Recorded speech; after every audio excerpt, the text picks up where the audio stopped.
Saudi আরব থেকে দেশে ফেরার মাত্র কয়েক ঘন্টার মাথায় মাদারীপুরের শিবচরে মোটরসাইকেল দুর্ঘটনায় মিসবা মোড়ল নামে এক প্রবাসী নিহত হয়েছেন।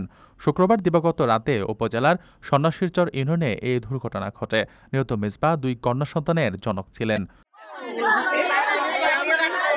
পুলিশের স্থানীয় সূত্রে জানা যায়, শুক্রবার দেশে ফিরে রাতেই মিসবা এক আত্মীয়ের মোটরসাইকেল নিয়ে শ্বশুরবাড়িতে স্ত্রী সন্তানের সঙ্গে দেখা করতে যাচ্ছিলেন।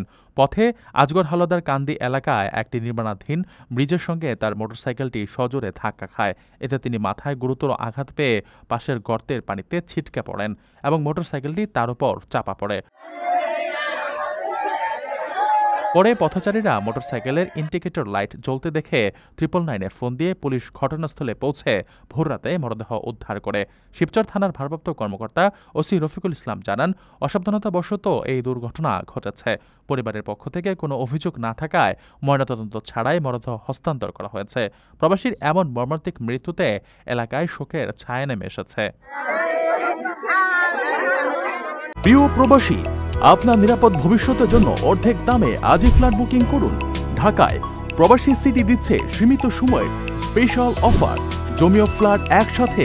যোগাযোগ করুন স্ক্রিনে দেওয়া নম্বরে।